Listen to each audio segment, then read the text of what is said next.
We had a dream that our efforts would lead to the reduction of children being separated from their families. That our centers would challenge the inequality built by an oppressive system.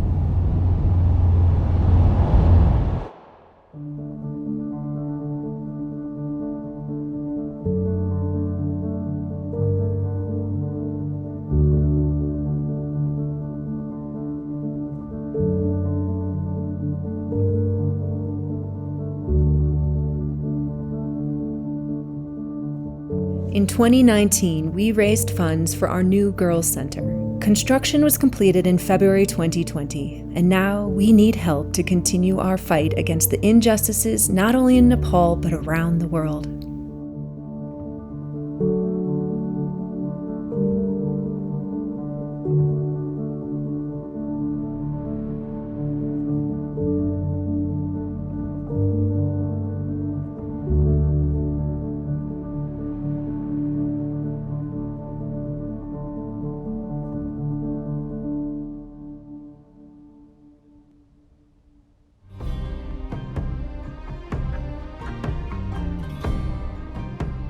खासै यहाँको अवस्था भन्ने हो भने यहाँको अवस्था चाहिँ अलि अन्त ठाउँको भन्दा अलि फरक छ किनभने यहाँ भौगोलिक हिसाबले पनि अलि पिछडी परेको छ खेती अथवा व्यवसायहरू केही नभएको कारणले गर्दाखेरि निम्न स्तरकै ठाउँ हो यो अब यसको अवस्थालाई हेर्ने हो भने अरू गाउँको तुलनामा चाहिँ अलि निम्न स्तरकै मान्छेहरूको बसोबास गर्छ When you walk through, the Gangfedi is a very isolated area. There's no connection with other villages apart from this one. That's why it became the easy, fertile place to traffic.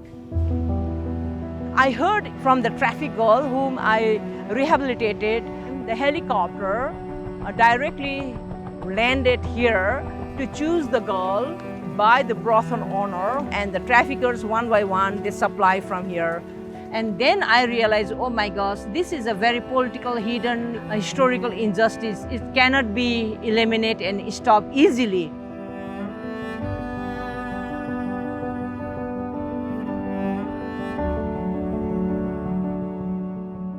अब पहिला त पढ्न छैन अब केटीले पढ्नै मिल्दैन केटी मान्छे पढ्नु हुँदैन भन्ने एउटा थियो कुरा अब मान्छेहरूले बोल्ने त्यस्तो थियो अनि अहिले भर्खर सुरु पर्दैछ In this village, schools are quite far. If their parents can't afford them to send from their village, local village to another village, like 3 to 4 hours distance or walk, then usually girls, they drop out from school. It's not their choice. It's the situation, family socio-economic situation is a geographical, difficulty for the girls. So the 3 pillars that Global Orphan Prevention has identified to stop human trafficking are education, empowerment, and economic development. We know that our learning center and dormitory is the surest way to stop child trafficking in the region because 70% of trafficking victims are illiterate, disempowered, and living in poverty.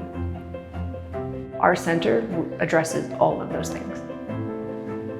This learning center would be a source of empowerment for girls and source for safety. Girls can feel safe here. So we are not only providing here a platform to stay, we are also providing this learning center as a source of motivation, a source of mental and psychological and emotional well-being. I love the Nepali girls so much. They are just so sweet and pure, and it's just so easy to want to help them. These are the children that are at the greatest risk of trafficking, and being able to meet them and learn their names and hear their dreams for life, and realizing that that could be taken away from them at any moment.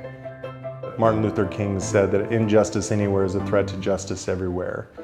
And if we're not stepping into places like this around the world where we can do anything to help them, I feel like we should absolutely do so. Yes, we have challenges at home that need to be addressed, but we have to realize that we are all connected around the world. We're all brothers and sisters, and so we all have an obligation to lift each other up. We've been developing our programming for the Nepal Center, and it's called Compass Rose. And it's about returning back to our true north, finding our North Star. We put together a teen advisory board of local Denver girls, and their job was to help us evaluate the effectiveness of our programming, what they liked, what they didn't like, and they were involved every step of the way. Children who are at risk for being trafficked are also susceptible for mental health crisis. So whether in Nepal or in Denver, our youth are in mental health crisis. And we have a program, the Compass Rose curriculum, that can do something about that. We know the number one way to help kids' mental health is to connect them with a mentor who is an adult who can teach them skills to empower them. In May of 2021, Children's Hospital Colorado declared a state of emergency for children's mental health. And one of the things we have seen during the pandemic is rates of depression and anxiety have doubled, and suicide rates have continued to go up, which is a huge problem because it was already the #1 cause of death for youth ages 10 to 24 in our state before the pandemic. Kids are suffering in a way that they never have before, and there has to be something done about it.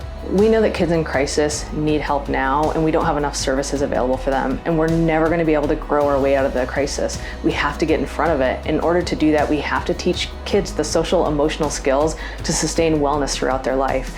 Compass Rose curriculum does that, and it's going to be the foundation that will help them have resiliency from adolescence into adulthood. Our curriculum inspires young people to connect to their greatest potentials, to their dreams, to their passions, to show up unapologetically. We offer workshops and school programs, leadership and entrepreneurial training, as well as scholarships. And we're giving them the tools and resources they need to source their power from within, setting them up for lifelong success. And the impact of our programming so far has been huge. Our participants have seen a 75% reduction in suicidal thoughts and anxiety. They've seen an 85% increase in better communication with parents and a 100% increase in their ability to better take care of themselves. You've seen the issue. You've seen how much these children need our help. Together, we can solve this.